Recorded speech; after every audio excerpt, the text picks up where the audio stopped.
Whew. Okay, so I just got back from Austin, Texas. I spent a week down there at a Impact Accelerator event where I got to hang out with 120 of just the most magical, influential entrepreneurs, investors, and advisors that this trip exceeded and absolutely blew my expectations out of the water on what I was stepping into when I said yes to going down to Austin to this event.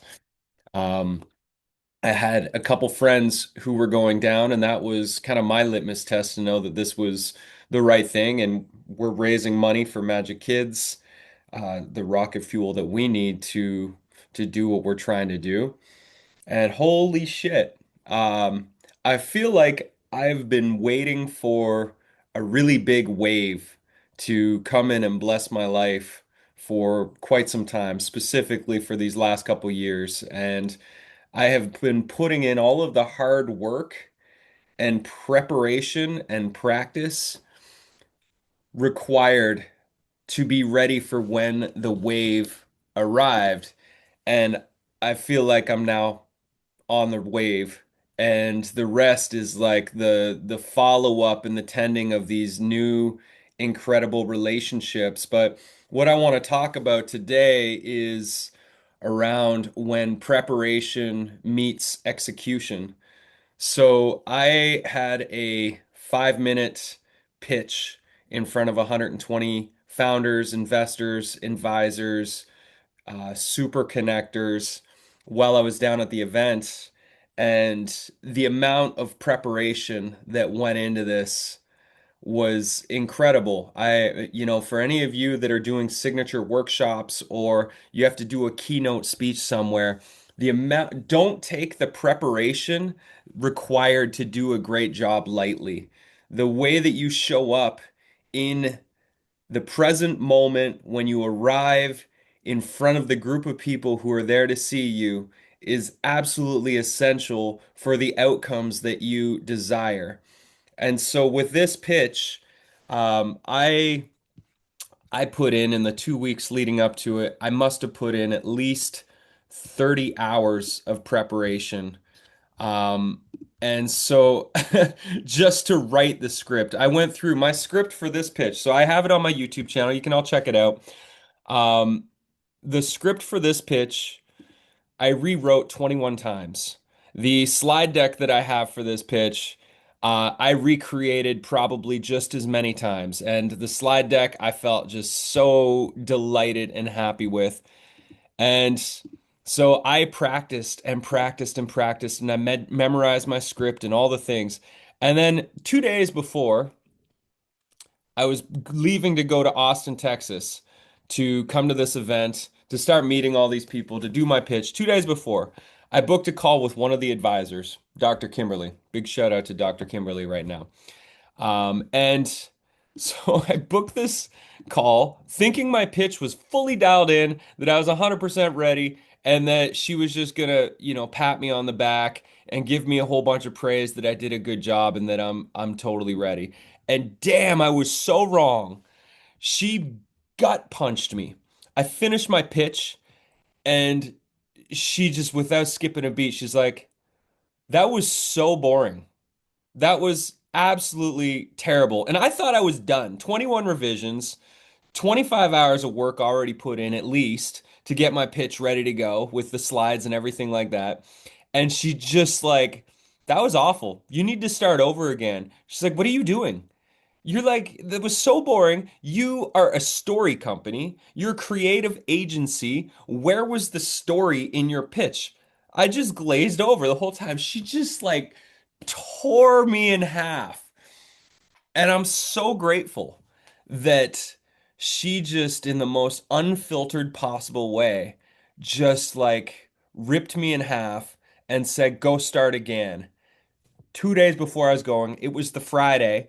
It was a Friday. And so literally I was like, I still have to do my financials. I still have my business plan to finish. I don't have time to rewrite my entire script as a story. And what's the most amazing thing? The month before, when I started working on my pitch, I was sitting out on the deck having coffee with my wife, and I said, I think for my pitch, I want to tell a story. I want my whole pitch to feel like a story, like a fairy tale. And then I started talking to all these other investors and all these advisors and business owners, and I told them my idea and I talked about it, and all of them were like, no, don't do it as a story. These investors want the numbers, they want the facts, they just want you to just tell them what you've built, what it solves, how much money you're making, how much money it's like, what's the market size, all these other things, like all the pieces. I was like, all right, well, I'll weave a little bit of story in it then. And so the story was kind of my first and second slides, and then I went more into like the business. And she just like tore me in half, and I shut my laptop after that call. And I was still grateful, but I was really angry. I shut my laptop and I just screamed. My wife is in her studio next to me, and she walks in because she overheard a bunch of the conversation. She's like, well, looks like you got more work to do. It's like I walked around my office for a few minutes, and then I sat my ass down at my desk and I wrote for 5 hours straight. I just wrote and rewrote and wrote and rewrote and wrote and rewrote my pitch. And I got it to the point that the whole pitch became a story, and I used my slides as the thing that like people would see my slides, and the slides would speak to the facts that an investor might want. Um, but my whole pitch was a story, and I got it done, and I sent it to Dr. Kimberly. Like, so these are the slides for those that are watching and not on the podcast version in the future. And so I read it to Dr. Kimberly in a voice message like hours later. I was like, how's this? Is this better? And she was just like, bravo. Bravo. Most people, when I speak that honestly, curl up and don't end up executing. And she's like, you took my advice. I know how hard it was to take in what I just shared with you. You rose to the occasion and you created something that represents who you are and what your brand is that investors are now going to pay attention to. She's like, now you're ready. And I still wasn't ready because I still had to do my financials and my business plan and all the other pieces required, like memorizing the pitch. And it was still 6 minutes when I got to that point. I had to get it down to about 4 minutes. So I had a little bit of extra time during my pitch session. So, then came the next stage of my preparation. I had to practice this thing like, God, I must have practiced close to 100 times reading the script, reading and refining the script, and reading and refining the script, and like taking it from robotic words to emotion and heart and not needing to look at my slides. And I got to the day, Saturday. So I did 2 full days of this event before, plus some other networking and events that I had lined up while I was down in Austin. And then I get to Saturday morning and I'm driving to the event. And instead of listening to music in my car, I'm going through my pitch and I've had 100% of the words memorized perfectly. And not just that, I had the emotion, I had the cadence, I had the timing. I was fully embodied without thinking about it, without thinking about what slide comes next. I could just like fully have it in my body all the way grounded through. And I got to be the second person up that day. And the woman who went first, her name is Kimba. And my God, Kimba is an absolute, complete, and total powerhouse. Her website is Couche, uh, and she is doing a feminine care brand. She's raising a whole bunch of money. She's absolutely crushing it with her company. And, you know, she just got the day started in a really powerful way. So then I go. Um, and I step on the stage. I felt so calm. Usually I have quite a bit of nerves when I go into a speaking situation.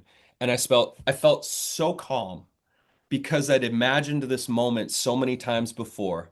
I'd been doing my breath work. I just stepped up there, fully present, fully activated, in my humor, in my calmness, and I delivered such a powerful, perfect pitch. And I got a standing ovation and had so many people approach me afterwards, investors, advisors, other founders. I have 50 follow-up conversations out of the 120 people that were present in that room that I'm now following up on people opening doors, on investors that want to talk, on founders that want to potentially work with me on a consulting basis and receive some support with their own businesses and leaning into relationships, marketing strategies. And then folks that want to participate in the Chi Ball revolution. It was like all of my worlds of who I am as a coach, a creative agency with Majik Kids and what we're doing there and play Chi Ball all got to like coalesce inside of me with this whole new group of people that have a lot of influence to open doors and to play with. And the theme of this is when preparation meets execution, magical things happen. And many of you are building your signature workshops right now. And I can tell you from doing my signature workshop roughly 50 times, the amount of hours that I've put into improving and refining and thinking about how it can be better, and then the repetitions I've put in of actually delivering it, the preparation that was necessary to write the scripts, to open doors, to get people to pay attention, the number of times that I've had to get outside of my comfort zone, get over my bullshit, and reach out to people cold and try to bridge a relationship with them. All of this is the preparation, and when that meets the execution, magical things happen. That's when you become magnetic. And so right now, when you feel the resistance, when you want to shut your laptop and just scream fuck to the gods, that is a part of the work that you need to just keep leaning into, to keep refining, keep polishing the diamond, because that's where the magic happens, is when you can just show up fully embodied in front of the people who can connect you or who need you in their life, and you can be the best version of yourself in that moment. And that is where the fucking magic happens.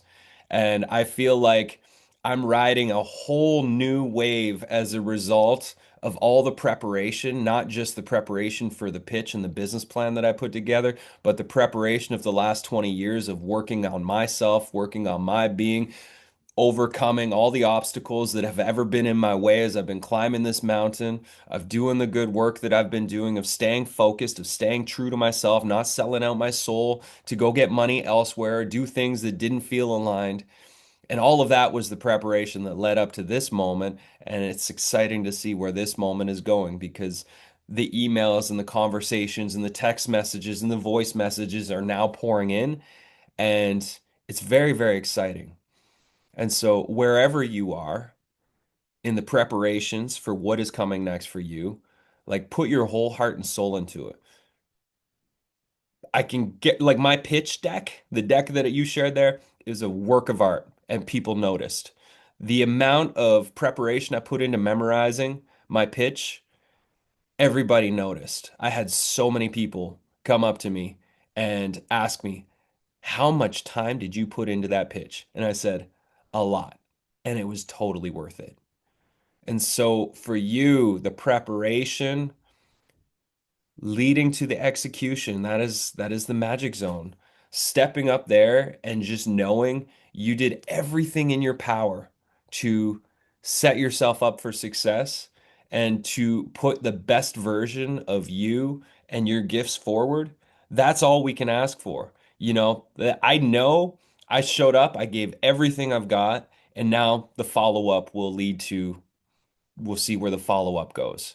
Um, and so I just want to share this story. You can check out the actual pitch on my YouTube channel for Magic Media. And I'm sure as the journey unfolds for everybody and here, there'll be more stories that come from this story. This is just the new beginning, and I'm very, very excited for it.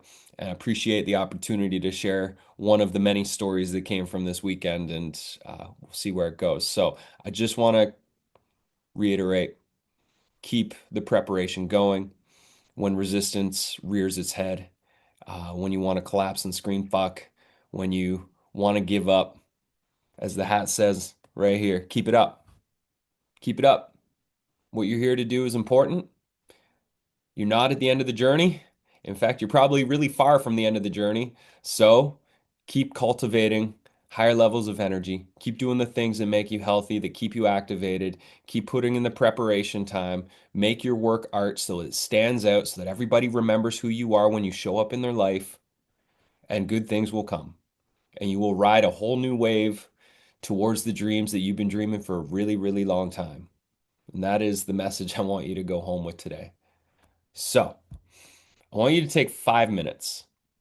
Just take 5 minutes and just free flow right on whatever thoughts were pinging for you while I shared this story. How is my story relevant to you and where you are on your journey? Take 5 minutes and journal whatever thoughts come up, whatever self commitments you want to have and make to yourself, whatever you got to do and say to yourself. This is a moment to just like really pull up what wants to come through you based on this story. So I'm going to set the timer and away we go, and then we can have a discussion.